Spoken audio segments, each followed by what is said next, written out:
um pequeno país montanhoso sem saída para o mar, com poucos recursos naturais, limitada produção industrial e menor que o estado do Espírito Santo. Como essa improvável nação se tornou o maior centro financeiro offshore do planeta, controlando mais de um quarto da riqueza transicional global? Em diferentes épocas e culturas, a Suíça e seus bancos se tornaram sinônimo de riqueza, segurança e, inevitavelmente, discrição. Mencione bancos suíços para qualquer pessoa e a primeira coisa que virá à mente será, quase certamente, o lendário sigilo bancário. Mas essa história é muito mais complexa e surpreendente quando vamos investigar suas origens. Segundo dados da Associação Suíça de Banqueiros, os bancos do país atingiram a marca histórica de 10 trilhões de dólares em ativos sob gestão em 2024. Um crescimento impressionante que consolida a Suíça como o maior centro mundial de gestão de patrimônio transfronteiriço, com mais de 2 trilhões de dólares administrados para clientes internacionais. No Curioso Explica de hoje, vamos investigar como um país de montanhas e chocolate se transformou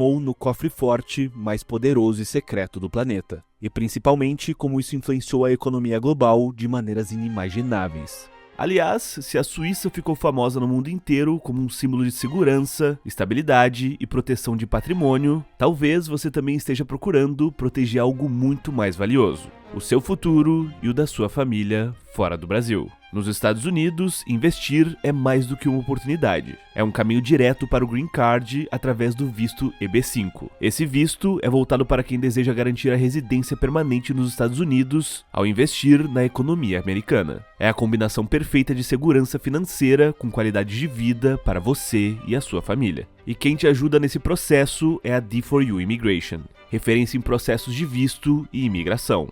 A D4U tem mais de 14 mil clientes beneficiados, uma taxa de aprovação de 99% e 4 anos consecutivos como a melhor assessoria imigratória dos Estados Unidos e da América Latina. Se você sonha em morar, trabalhar, investir ou construir uma nova vida nos Estados Unidos, escaneie o QR Code na tela ou acesse o link no primeiro comentário fixado. O time de especialistas da D4U vai analisar o seu currículo gratuitamente e te mostrar todos os caminhos possíveis para a sua imigração.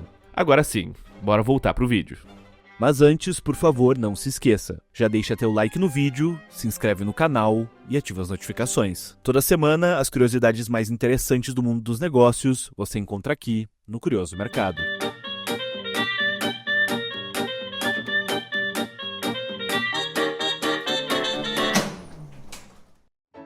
Para entender o fenômeno dos bancos suíços, precisamos voltar no tempo. A Suíça nem sempre foi um único país. Até 1848 era apenas uma confederação solta de cantões, o equivalente suíço a estados ou províncias, sem um governo federal permanente, sem um mercado interno comum e sem uma moeda única. Diferente de vizinhos como França, Alemanha e Itália, a Suíça não tinha acesso ao mar, o que limitava seu comércio de longa distância. O terreno montanhoso também não favorecia a agricultura em larga escala, e essas limitações geográficas não fizeram da Suíça um país financeiramente avançado durante a era pré-industrial europeia. Por isso, até o século XVIII, o sistema bancário suíço era bastante modesto comparado a países como a Inglaterra e Holanda. Em 1713, o Grande Conselho de Genebra, que ainda não fazia parte da Suíça, estabeleceu regras que proibiam os banqueiros de revelar informações sobre seus clientes. Ao contrário do que você possa imaginar, esse não foi um ato de rebeldia ou uma estratégia para atrair dinheiro sujo. Era literalmente uma questão de vida ou morte. Milhares de protestantes franceses, os huguenotes, estavam fugindo da perseguição religiosa católica. Quando chegavam a Genebra, traziam suas economias, mas precisavam de uma garantia, que seus perseguidores nunca descobririam onde estava o seu dinheiro.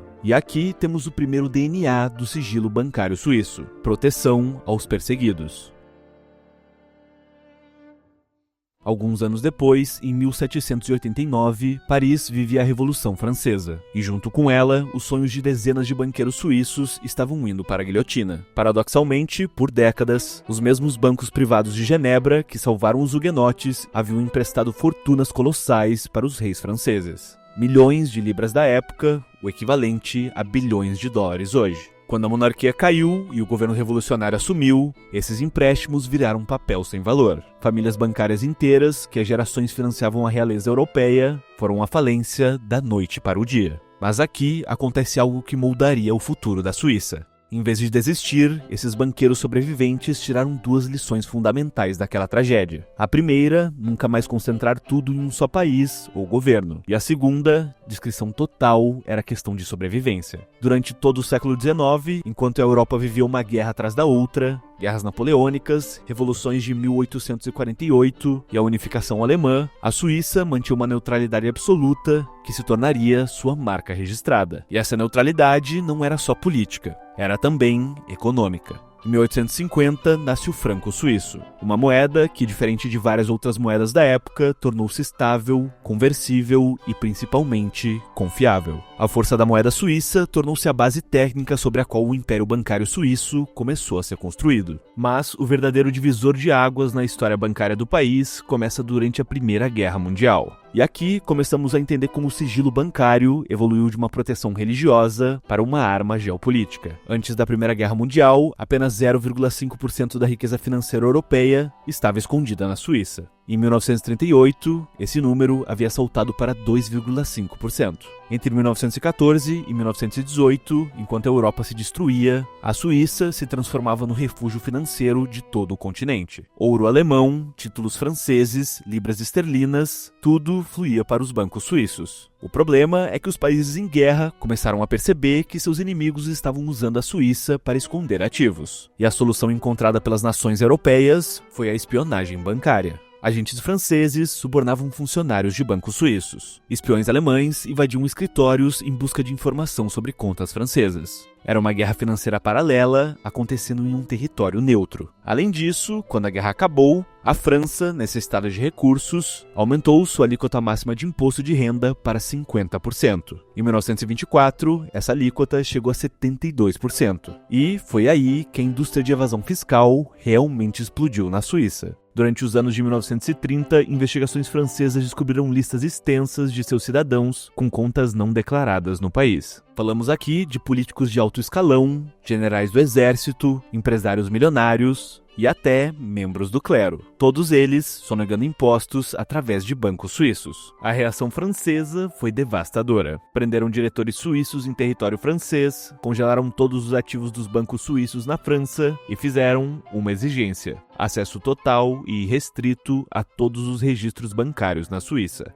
Mas essa era uma violação brutal da soberania suíça, e foi nesse momento que o parlamento tomou uma das decisões mais consequentes da história econômica mundial. Em 1934, em uma votação quase unânime, 119 votos a favor e apenas 1 contra, aprovou a Lei Bancária Federal, incluindo o famoso artigo 47. Estava oficialmente nascido o sigilo bancário suíço moderno.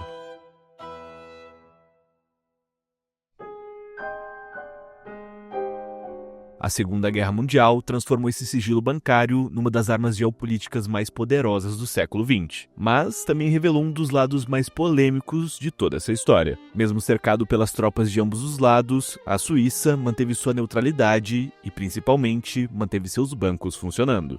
Estima-se que durante a guerra, os bancos do país transformaram em francos suíços 75% do ouro saqueado pelos alemães, o que fortaleceu a moeda e a posição do sistema financeiro suíço ainda mais. Ao todo, estima-se que cerca de 1,7 bilhão de francos suíços em ouro foram transferidos do Terceiro Reich para bancos suíços. Mais tarde, descobriu-se que parte desse ouro havia sido roubado de vítimas do Holocausto, incluindo joias e até obturações dentárias de ouro removidas dos prisioneiros dos campos de concentração. Por décadas após a guerra, os bancos suíços negaram ou minimizaram essas transações. Somente nos anos 1990, após intensa pressão internacional, a Suíça iniciou uma investigação formal sobre os fundos dormentes, diversas contas de vítimas da Segunda Guerra que nunca foram devolvidas às famílias. Em 1998, os maiores bancos suíços concordaram em pagar 1,25 bilhão de dólares como compensação às vítimas do Holocausto e seus descendentes. Mas o fato é que, a partir da Segunda Grande Guerra, Zurique rapidamente se tornou a terceira maior praça financeira do mundo, atrás apenas de Nova York e Londres. Genebra se especializou em fortunas privadas ultra secretas secretas. Para se ter uma dimensão, estima-se que nos anos 70, a Suíça controlava cerca de 10% de todos os ativos bancários estrangeiros do planeta. Um país com menos de 7 milhões de habitantes administrava uma grande parcela do dinheiro do mundo. Além disso, o pequeno país europeu controlava quase um terço de todas as ações americanas pertencentes a não-americanos. Um país com 0,1% da população mundial controlava 33% dos investimentos estrangeiros na maior economia do planeta. O setor bancário chegou a representar quase 9% do PIB suíço.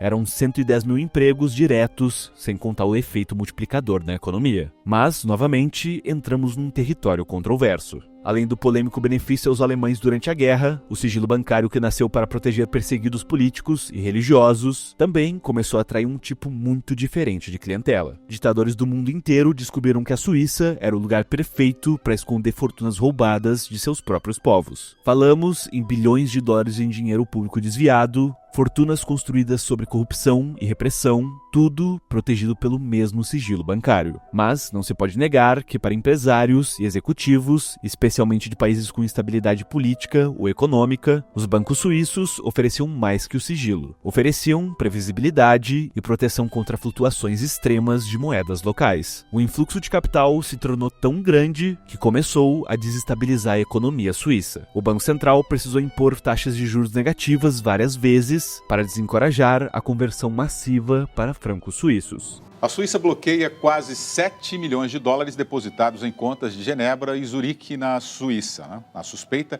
é de que o dinheiro esteja ligado ao esquema que ficou conhecido como Mensalão do DEM.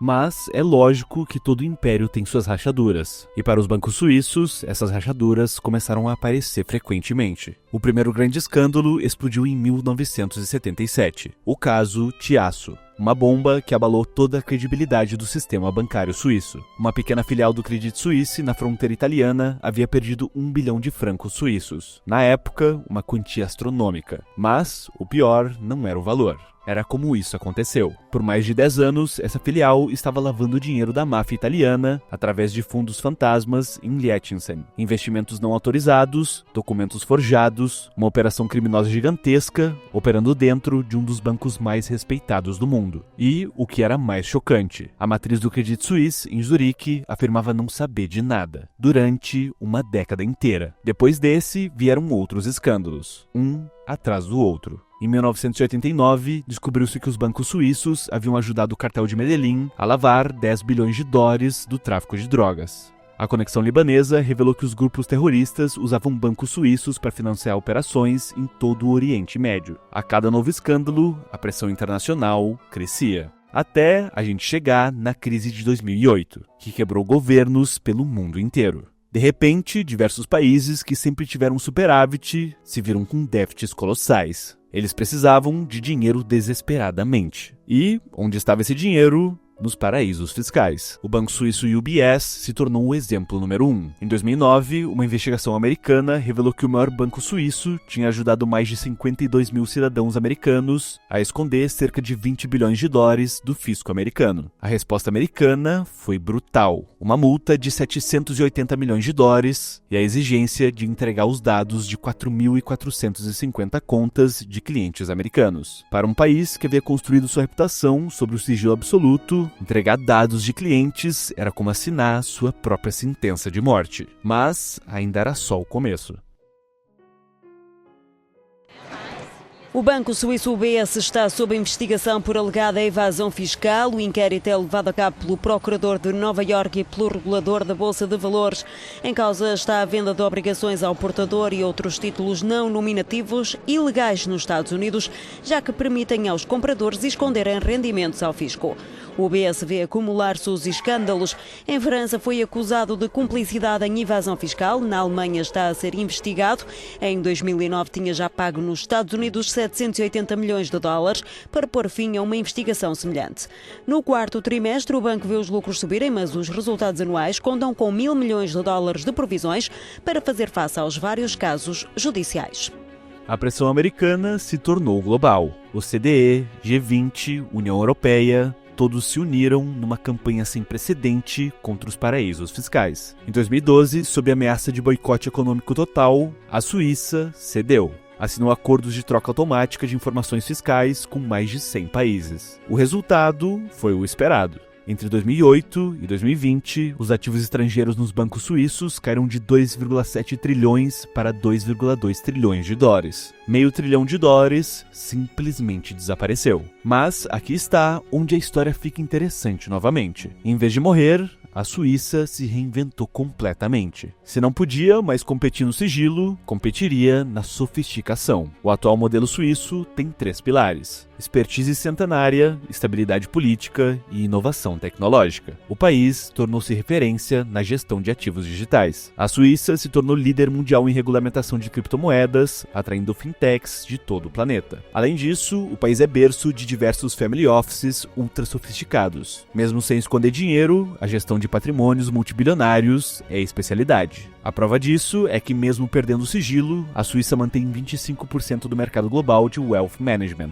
São 2,3 trilhões de dólares administrados por um país menor que o Espírito Santo. Mas, em 2023, o sistema bancário suíço enfrentou mais um grande terremoto: o colapso do Credit Suisse, um dos bancos mais antigos e respeitados do país. Fundado em 1856. Os números são impressionantes. Em apenas 2 anos, o Credit Suisse perdeu mais de 95% do seu valor de mercado, caindo de uma avaliação de 30 bilhões de dólares para menos de 3 bilhões de dólares. Em um único dia de pânico, o banco viu 10 bilhões de francos suíços em depósitos serem retirados pelos seus clientes. Em um fim de semana dramático, as autoridades suíças orquestraram a solução. O UBS, o maior banco do país e rival histórico do Credit Suisse, compraria seu concorrente por 3 bilhões de francos suíços, uma fração de seu valor anterior. Essa foi a maior fusão bancária desde a crise financeira de 2008. Com ela, nasceu uma gigante de mais de 5 trilhões de dólares em ativos sob gestão. Para comparação, esse valor é equivalente ao PIB do Japão, a 4ª maior economia do mundo. Mas é óbvio que, diante dessa nova realidade de transparência, surgiu concorrência de novos centros financeiros como Singapura e Dubai. Os números revelam uma mudança gradual no mapa financeiro global. Enquanto a Suíça viu um crescimento modesto de 20% em seus ativos offshore entre 2018 e 2023, Singapura cresceu 80% e Dubai 60% no mesmo período. A tendência de crescimento mais acelerado na Ásia parece irreversível. Mas, apesar de todos os desafios, os números do sistema bancário suíço ainda impressionam. De 800 bilhões de dólares em ativos sob gestão em 1990, o setor cresceu para quase 9 trilhões em 2023, um crescimento de quase 1000% em 3 décadas. A trajetória desse sistema financeiro é, no fundo, um espelho da própria evolução do capitalismo global. Embora o lendário sigilo bancário suíço não seja mais o que era, e a imagem de vulnerabilidade tenha sido abalada pela crise do Credit Suisse, os fundamentos que tornaram o sistema admirado permanecem: estabilidade política,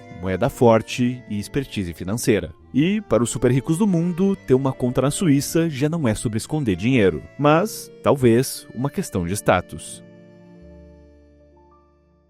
Você sabia que o Curioso Mercado agora tem sua própria newsletter? Enquanto todo mundo lê as mesmas notícias de sempre, tem gente descobrindo os bastidores do mercado de um jeito diferente. Na nossa newsletter você encontra as melhores histórias do mundo dos negócios, além de recomendações de conteúdos para você ir ainda mais fundo. É gratuito e direto no seu e-mail e sempre tem algo interessante para você ler. Aponte a câmera do celular para o QR Code que está aí na tela ou acesse o link no comentário fixado do vídeo. Te esperamos lá!